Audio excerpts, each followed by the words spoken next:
Morning students, आज मैं आपको डीएनए ट्रांसक्रिप्शन के बारे में ब्लैक बोर्ड पे पढ़ाऊँगा। इसके पहले के लेक्चर में मैंने ऐसे ही मौखिक रूप से आपको ट्रांसक्रिप्शन के बारे में बताया था, लेकिन कुछ छात्रों ने आग्रह किया कि सर इसको ब्लैक बोर्ड पे समझाइए या उस पर पढ़ाइए, तो मैं एक प्रयास कर रहा हूँ। उम्मीद है कि ये आपके लिए ज़्यादा फ्रूटफुल होगा। अब इस टॉपिक के अंतर्गत मैं आपको ट्रांसक्रिप्शन के बारे में क्या क्या बताऊंगा, उसको ध्यान दीजिए। और मैं आपको इसमें उसकी परिभाषा बताऊंगा, उसमें इस्तेमाल होने वाले तमाम तरह के एंजाइम्स और जो भी टूल्स और टेक्निक हैं उनके बारे में बताएंगे। ट्रांसक्रिप्शन का क्या प्रोडक्ट है उसके बारे में बताएंगे। तो आप बने रहिएगा वीडियो के आखिरी तक, क्योंकि तभी आपको हमारा कॉन्सेप्ट समझ में आएगा। अगर आप थोड़ा सा देखेंगे वीडियो तो आपको कुछ नहीं समझ में आने वाला है। तो पूरा समझने के लिए आपको पूरा वीडियो देखना चाहिए। चलिए शुरू करते हैं। तो फर्स्ट ऑफ ऑल कि ट्रांसक्रिप्शन होता क्या है, व्हाट इज ट्रांसक्रिप्शन। तो ट्रांसक्रिप्शन का अगर डेफिनेशन दिया जाए तो ये डीएनए के सांचे पर आरएनए के संश्लेषण को ट्रांसक्रिप्शन कहते हैं। इसको हिंदी में लिप्यंतरण या अनुलेखन भी कहा जाता है। तो डीएनए के सांचे पर मीन्स डीएनए पर आरएनए का संश्लेषण या सिंथेसिस ही ट्रांसक्रिप्शन कहलाता है। इसी को कहते हैं formation of RNA on DNA template. अब ये प्रक्रिया कहाँ होती है? ये पूरी प्रक्रिया न्यूक्लियस के अंतर्गत होती है। इन न्यूक्लियस, और भी कोई जगह हो सकता है जहाँ पर ये हो, हाँ है। वो कौन कौन सी जगह? न्यूक्लियस के अलावा भी हम जानते हैं कि माइटोकॉन्ड्रिया में भी ये होगा। माइटोकॉन्ड्रिया में उसका अपना डीएनए मॉलिक्यूल होता है, वहाँ पर भी ये होगा, वो भी आरएनए बनाएगा। और क्लोरोप्लास्ट में भी होगा, क्लोरोप्लास्ट में भी डीएनए से आरएनए का संश्लेषण होता है। तो इसको कहते हैं ट्रांसक्रिप्शन। ट्रांसक्रिप्शन या हिंदी में कहेंगे अनुलेखन या लिप्यंतरण। अनुलेखन या लिप्यंतरण कहते हैं। कहीं पर कुछ ऐसे भी उदाहरण हैं प्रकृति में जब डीएनए से नहीं बल्कि आरएनए से डीएनए बन जाता है। मीन्स जैसे आरएनए से डीएनए का संश्लेषण हो जाता है या होता है। यहाँ देखिए, अभी आप यहाँ देख रहे थे कि डीएनए से आरएनए बन रहा है। अब आप ये देख रहे हैं कि आरएनए से डीएनए बन रहा है। ये भी एक ट्रांसक्रिप्शन है, लेकिन चूंकि ये उल्टी दिशा में हो रहा है, होना चाहिए इधर से इधर, तो इसका नाम है रिवर्स ट्रांसक्रिप्शन। रिवर्स ट्रांसक्रिप्शन ये हर जगह नहीं पाया जाता। ये उनमें पाया जाता है जो आरएनए वायरसेस हैं। इन आरएनए वायरस या वायरसेस, जितने भी ऐसे वायरस हैं जिनमें आरएनए है, जिनका जेनेटिक मटेरियल, आप ये पूरी तरह से आश्वस्त रहिए, जानिए कि किसी भी वायरस में आइदर आरएनए होगा या डीएनए होगा, दोनों कभी नहीं। तो ऐसे वायरस जिनमें आरएनए जेनेटिक मटेरियल है, फॉर एग्जाम्पल जैसे आपका कोरोना वायरस था, HIV virus, common cold virus, बहुत सारे प्लांट वायरसेस हैं, उनमें RNA जेनेटिक मटेरियल होता है और उससे वो DNA बनता है और फिर वो अपना जेनेटिक मटेरियल बनाते हैं, RNA बनाते हैं। तो ये एक लंबी प्रक्रिया है, क्योंकि ये RNA अपनी कॉपी बनाएगा DNA, और ये DNA जा कर के होस्ट के DNA से अटैच होगा, फिर होस्ट के DNA के साथ ये RNA बनाएगा। तो इस प्रक्रिया को, केवल इतने ही की प्रक्रिया को हम कहते हैं रिवर्स ट्रांसक्रिप्शन। इसकी खोज टेमिन एंड बाल्टीमोर,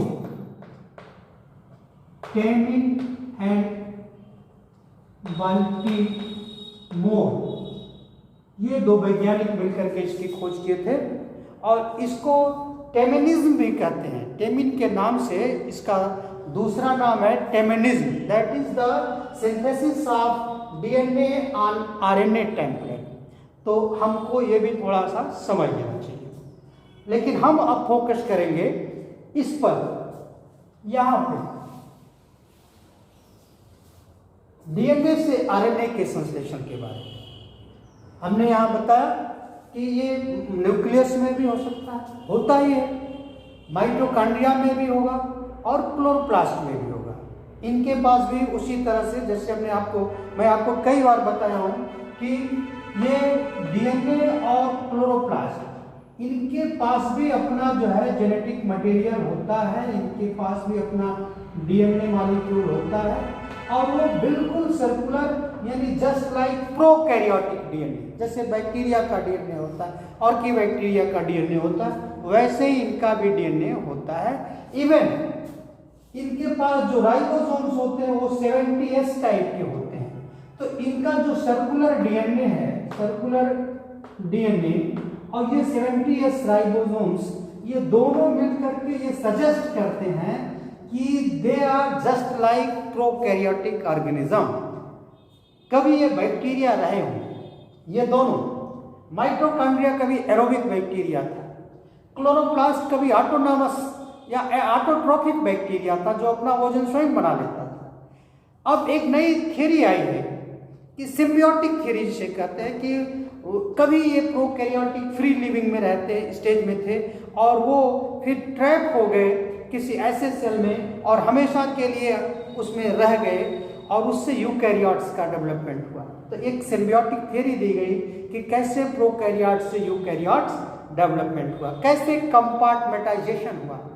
ये जरूरी था कंपार्टमेंटाइजेशन, क्योंकि सारे ऑर्गन्स को प्रॉपर, सेल के अंदर जो ऑर्गेनेल्स हैं, कोशिकांग हैं, वो कंपार्टमेंट में बट गए, सब अपना अपना काम करने लगे।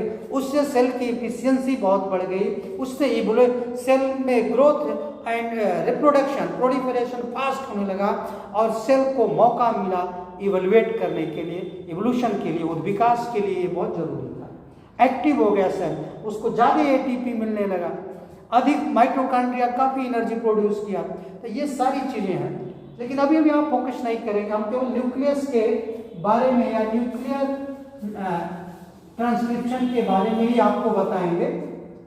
तो न्यूक्लियस के अंदर जो ट्रांसक्रिप्शन होता है उसमें क्या इन्वॉल्व होता है, क्या क्या जरूरी है। तो क्या जो सबसे मेन इसमें रोल है किसका, वो है RNA पॉलीमरेज का। RNA पॉलीमरेज, RNA पॉलीमरेज एक, मैंने आपको बताया, एक मैक्रो एंजाइम से, एक बड़ा एंजाइम है जो बहुत सारे सब यूनिट से मिलकर के बना होता है, और ये कई प्रकार के भी होते हैं। ये भी ध्यान देना होगा आपको कि ये micro RNA polymerase, they are of different types, कई तरह के होते हैं। आप अपनी बुक से देखिएगा इसको, ये कई तरह के होते हैं RNA पॉलीमरेज। कोई फर्स्ट कहलाता है, कोई सेकंड कहलाता है, कोई थर्ड कहलाएगा, कोई फोर्थ कहलाता है, इवन फिफ्थ भी पाए जाते हैं। इतने तरह के, there are many more type of RNA, बहुत ज़्यादा इसमें वेरिएशन है और सबके कार्य भी अलग अलग हैं। ओके, अब देखिए जो जनरल पॉलीमरेज है, मतलब RNA पॉलीमरेज, जो RNA, कई प्रकार के RNA होते हैं। आप जानते हो कि आपने पढ़ा होगा कि there are different types of RNA. कुछ को हम कहते हैं mRNA, messenger RNA,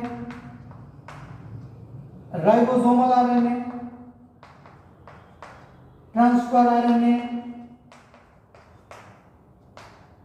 and small nuclear RNA या एसआई आरएनए से बहुत एसआई आरएनए, ऐसे बहुत और भी बहुत तरह की कैटेगरी है इनके। तो इनमें जो ये आरएनए है मैसेंजर आरएनए, ये प्रोटीन के संश्लेषण में भाग लेता है, मतलब सिंथेसिस ऑफ प्रोटीन। ये जो है सिंथेसिस ऑफ प्रोटीन के लिए आवश्यक है। अब वो प्रोटीन कुछ भी हो सकते हैं, वो फंक्शनल हो सकते हैं, स्ट्रक्चरल हो सकते हैं, कुछ भी हो सकते हैं। स्ट्रक्चरल हो सकते हैं, ग्लोबुलिन हो सकते हैं, एक्टिन हो सकते हैं, मायोसिन हो सकते हैं, या कोई हो सकते हैं। और जो फंक्शनल प्रोटीन्स होते हैं वो कोई हार्मोन्स हो सकते हैं, एंजाइम्स हो सकते हैं, ये सब हो सकते हैं। तो ये प्रोटीन कई तरह के होते हैं। जो भी प्रोटीन बनते हैं उनके लिए जो जरूरी आरएनए है उसको कहते हैं मैसेंजर आरएनए। इसके अलावा ये सब भी आरएनए हैं, आरआरएनए, टीआरएनए, इनका प्रोटीन संश्लेषण में सहयोग होता है। They cooperate in protein synthesis. For example ribosomal RNA, ribosome का एक यूनिट है। राइबोसोम को बनाने के लिए एक कच्चा माल है, या जो कहिए, बिना उसके राइबोसोम्स नहीं बनता। तो जब भी राइबोसोम्स बनता है तो उसमें जो है बहुत मात्रा में राइबोसोमल आरएनए पाए जाते हैं। ट्रांसफर आरएनए का कार्य है कि वो प्रोटीन सिंथेसिस के साइट्स पर अर्थात राइबोसोम्स के पास अमीनो एसिड्स को ला करके जोड़ने का काम करे, ले आए, खोज करके सेल से ले आए और यहाँ पर अमीनो एसिड्स के जब प्रोटीन सिंथेसिस हो रहा है वहाँ पर हेल्प करे। ये टीआरएनए करता है। ट्रांसफर आरएनए, ऐसे एसआई आरएनए है, वो स्प्लैशिंग का काम कर सकता है, अर्थात जब आरएनए का जो स्प्लैशिंग होता है, साइलेंसिंग होता है, इसको एक्चुअली में साइलेंसिंग कहते हैं। कहाँ पर आरएनए को काम करना है, कहाँ पे नहीं करना है, उसके लिए ये जिम्मेदार होता है ये एसआईआरएनए। तो there are different types of RNA. Nucleus के भीतर इन्हीं तमाम तरह के आरएनए के संश्लेषण को ट्रांसक्रिप्शन कहते हैं। अब आइए हम लोग देखते हैं कि ये होता कैसे है, क्या होता है, क्या क्राइटेरिया है इसका होने का, क्या तरीका है होने का। तो यहाँ पर जैसे डीएनए, ये जो आरएनए पॉलीमरेज है वो डीएनए डिपेंडेंट है, मतलब डीएनए के सांचे पर आरएनए का संश्लेषण करता है। तो एक डीएनए, इसके लिए न्यूक्लियस के अंदर डीएनए मॉलिक्यूल होता है। ये आप देखिए डीएनए मॉलिक्यूल ऐसे, ये एक इन 5 है, दूसरा इन 3 है, ये 5 एंड है इसका और ये 3 एंड है, 3 डाइजेशन। और दोनों चेन एक दूसरे के कॉम्प्लीमेंट्री हैं, एक दूसरे के पूरक हैं, अनुपूरक हैं और एंटी पैरेलल। अब इस डीएनए पर आरएनए का संश्लेषण होना है। तो अब ये आरएनए का संश्लेषण अगर देखा जाए तो कई जगह हो सकता है, जहाँ जहाँ उससे संबंधित जीन होगा वहाँ पर वो ट्रांसक्रिप्शन साइट्स डिसाइड होगा। कौन ट्रांसक्रिप्शन साइट बनेगा, कहाँ आरएनए का निर्माण होना है, उस जीन पर निर्भर होता है कि किस तरह का प्रोटीन चाहिए, साइटोप्लाज्म को कैसा प्रोटीन चाहिए, किस तरह का ट्रांसफर आरएनए चाहिए। उसके लिए वो सिलेक्शन होता है कि कहाँ से काम शुरू करना है। करना किसको है, आरएनए पॉलीमरेज, आरएनए पॉलीमरेज ये काम करना है। हमने बताया कि जो एंजाइम है वो बहुत ही कॉम्प्लिकेटेड एंजाइम है, काफ़ी बड़ा है, बहुत सारे सब यूनिट से मिलकर के ये बना होता है, काफ़ी ज़्यादा यूनिट से मिलकर के बना होता है और वो बहुत तरह का काम करता है। आपको बता दें कि ये डीएनए के टेम्पलेट पे आरएनए के चेन को बढ़ाने अर्थात न्यूक्लियोटाइड्स को जोड़ जोड़ करके उसका चेन बनाने का काम करता है, नए आरएनए के संश्लेषण का काम करता है, that means addition of nucleotides. यहाँ पे दूसरा भी काम करता है, वो प्रूफ रीडिंग का भी काम करता है। गलती से कोई गलत न्यूक्लियोटाइड अगर जुड़ गया तो उसको हटा करके निकाल करके दूसरा जोड़ देना, ये भी काम करता है। और भी कई तरह के ये काम करता है। मतलब ये this particular enzyme is master of all, you can say, बहुत कुछ जानता है, बहुत काम करता है, बहुत सारी चीजें करता है। आगे आप पढ़ेंगे अपने से। तो ये आरएनए पॉलीमरेज इस पे काम करेगा और इसका भी वही जो है हमने जैसा बताया था आपको पहले वाले अपने लेक्चर में, या जो हमारा ओरल कन्वर्सेशन हुआ था आपसे, उसमें बताया ये भी उसी तरह से 5 to 3 डायरेक्शन में ही काम करता है। मतलब आरएनए का संश्लेषण ये 5 और 3 की दिशा में ही करता है। अब यहाँ देखिए कि इसमें अगर ये ऐसा करता है तो हमारे पास डीएनए के 2 चेन हैं, एक 5 to 3 डैश है और एक जो है 3 to 5 डैश है। तो आरएनए जब भी बनेगा 5 to 3 डायरेक्शन में, तो इसमें कौन सा चेन सेलेक्ट होगा? तो उसके लिए आप ध्यान दीजिए, ये दिस वन, ये वाला जो चेन है इस पर आरएनए का सिलेक्शन या आरएनए का संश्लेषण होगा। यही चीज मैंने आपको बताया था, ये जो है आरएनए का संश्लेषण इस पर होगा और चूंकि इसका डायरेक्शन जो है वो 5 to 3 है, ये दिस वन, ऊपर वाला नहीं नीचे वाला जो 3 to 5 का स्टैंड डीएनए उस पे 5 to 3 बनेगा और ये कॉम्प्लीमेंट्री होगा। फर्क सिर्फ इतना है कि जहां पर इसमें ए होगा, एडेनिन होगा, आरएनए में वहां पर यूरासिल हो जाएगा, इतना ही। जहां पर यहाँ पर ग्वानिन होगा, यहाँ पर साइटोसिन। तो केवल और केवल डिफरेंस यही है कि आरएनए में उस स्थान पे जहां डीएनए में एडेनिन है, आरएनए में वहां पर यूरासिल होगा, बाकी सब सेम। जैसे अगर मान लीजिए मैं आपको बताऊं, अगर ये डीएनए का एक चेन है तो ये दूसरा वाला टी होगा, अगर ये जी है तो ये सी होगा, अगर ये सी है तो ये जी होगा, अगर ये टी है तो ये होगा, अगर ये है तो ये टी होगा, अगर ये जी है तो ये सी होगा, लाइक दिस, इस तरह से। अब आरएनए को चेक करिए, यहाँ जी है, यहाँ पे सी आरएनए में है, यहाँ सी है डीएनए में, यहाँ पर जी आ जाएगा, और यहाँ पर टी है तो यहाँ पर क्या आएगा, ए आ जाएगा, यहाँ पर ये है तो यहाँ पर यू आ जाएगा।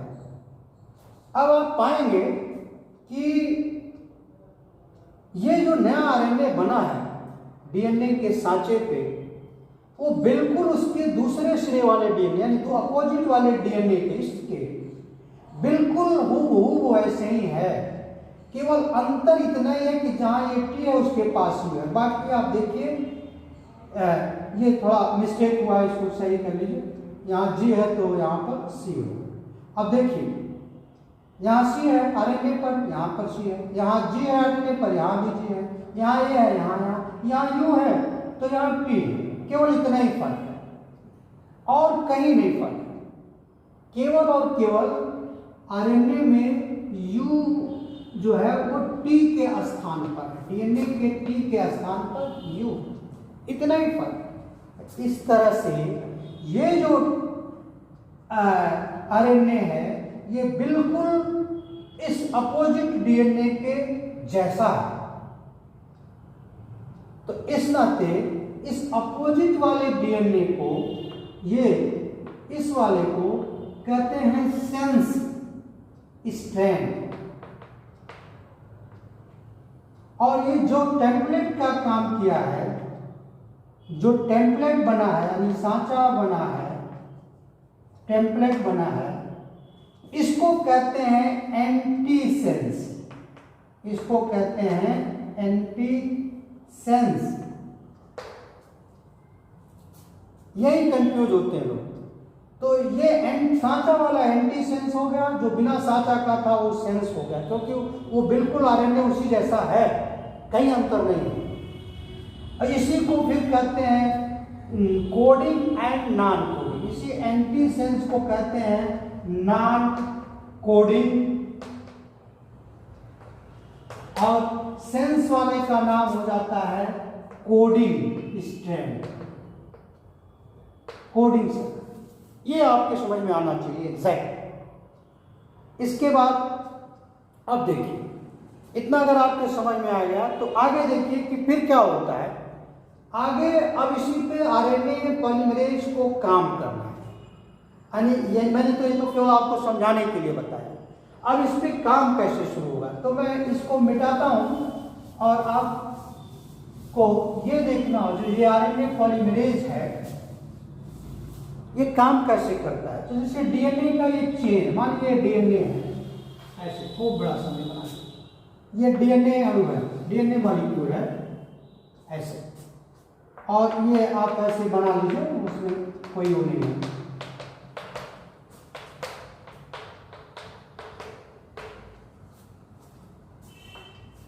कोई 5'3'5'3।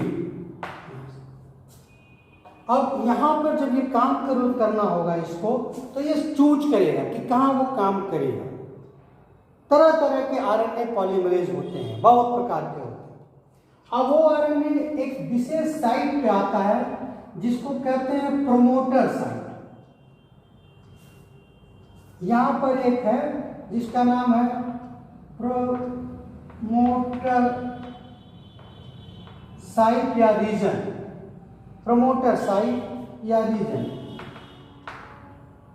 उसके बाद एक है इलांगेशन साइट, ये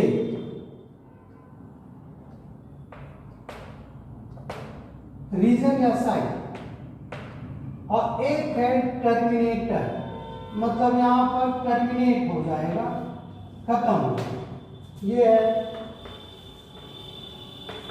टर्मिनेटर। इस तरह से टर्मिनेटर साइट या टर्मिनेटर रीजन शुरुआत।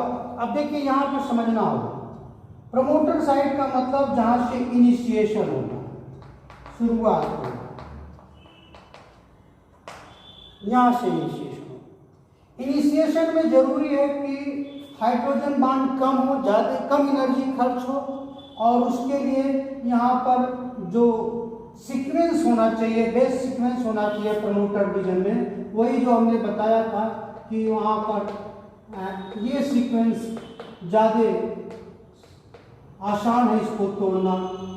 ऐसा अगर बेस सीक्वेंस है AT का, तो वो साइट चूज होता है प्रमोटर के लिए, क्योंकि आसानी से 2 बांड तोड़े जा सकते हैं in comparison to 3 hydrogen bond. तो ये यहाँ प्रमोटर साइट से हुआ। अब ये इलांगेट करता है, यहाँ पर शुरू हुआ और यहाँ पे आरएनए जो है बनता हुआ चला जाता है, इस पर ये मूव करता है, बनाते हुए जाता है टेम्पलेट को, किसको, सांचे पर। और यहाँ पर जो टर्मिनेटर साइड है जहाँ पे खत्म होगा, वहाँ पर ये पाया जाता है कि एक पैलिंड्रोम क्रम पाया जाता है। यहाँ जो टर्मिनेटर साइड है, इधर ध्यान दीजिए, यहाँ पर जो है पैलिंड्रोम्स पाए जाते हैं, पैलिंड्रोम साइड का। क्या होता है पैलिंड्रोम? जैसे कहते हैं कि वो उल्टा सीधा एक जैसा होता है, जो नाइट्रोजन चार्ज का वो है वो एक जैसा होगा। जैसे मान लीजिए C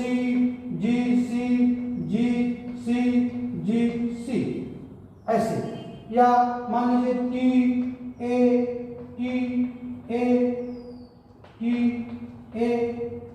T ऐसा होगा। चाहे आप इधर से पढ़िए या इधर से पढ़िए, दोनों तरफ से पढ़ेंगे तो वही आएगा, CG या TA कहीं से पढ़िए, दोनों ऐसे को विलोम पद या पैलिंड्रोम्स कहते हैं, वो यहाँ होना चाहिए जहाँ पर ये है। तो यहाँ पर मल्टीपल ऐसे पैलिंड्रोम साइट्स पाए जाते हैं टर्मिनेटर में।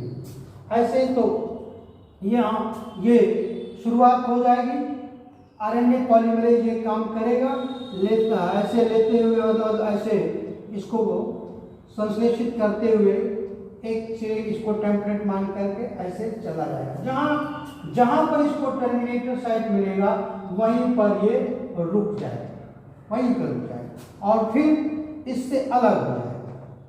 ये जो चेन है डीएनए से अलग हो जाएगा और ये कुछ इस तरह से अपना रूप ऐसे ट्विस्ट करके ये टर्मिनेटर ऐसे, अब ये बन गया आरएनए, ये हो गया आरएनए।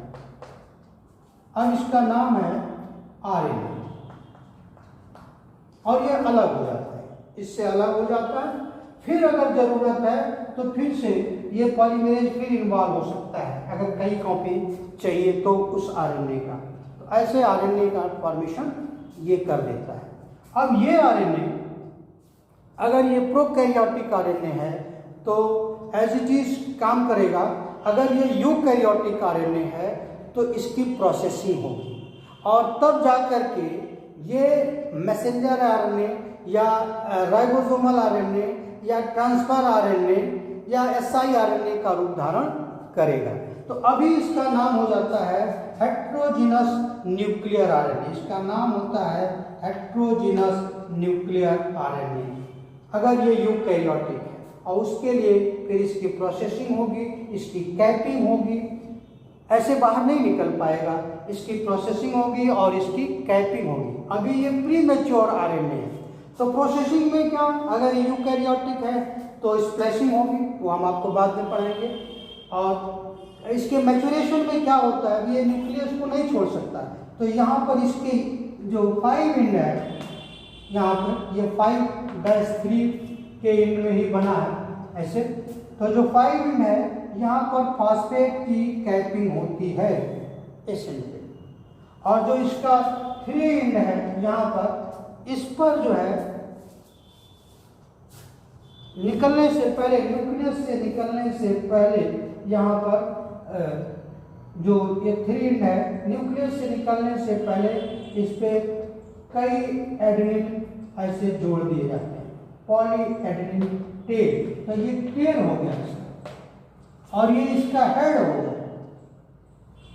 तो इसके हेड मतलब 5 डायरेक्शन में फॉस्फेट या फॉस्फोरिक एसिड जोड़ा जाता है और इसके 3 डायरेक्शन में टेल की तरफ पॉली एडेनिन जोड़ दिए जाते हैं, बहुत सारे एडेनिन जोड़ दिए जाते हैं। तब जाके इसको परमिशन मिलता है कि अब तुम आरएनए, मैसेंजर आरएनए बन करके या जैसा भी आरएनए हो वो साइटोप्लाज्म में जा सकते हो, साइटोप्लाज्म में जाओ,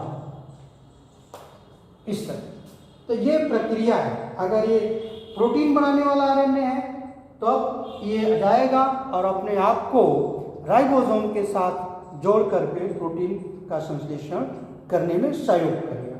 तो ये तरीका है पूरा का पूरा ट्रांसक्रिप्शन का। तो इसमें समझने की चीज़ क्या है कि पॉलीमरेज का जो फंक्शन है उसको समझिए, किस डायरेक्शन में काम करता है उसको समझिए, तो इनिशिएशन में कैसे बेस पेयर्स मिलते हैं हमने बताया। इनिशिएशन में आपको ये बेस पेयर मिलेंगे और इलांगेशन तो होता ही नॉर्मल, फिर टर्मिनेशन में जो है वो जो हमने बताया कि पैलिंड्रोम्स मिलेंगे, जहाँ पैलिंड्रोम्स होंगे वहाँ पर ये टर्मिनेट कर जाएगा, बंद हो जाएगा और फिर इससे डीएनए से अलग हो जाएगा। अब यहाँ पर ध्यान ये देना है, अकेले पॉलीमरेज ये काम नहीं करता, डीएनए के जो हाइड्रोजन बॉन्ड हैं उनको तोड़ने के लिए ये हेलिकेज एंजाइम का उपयोग करता है।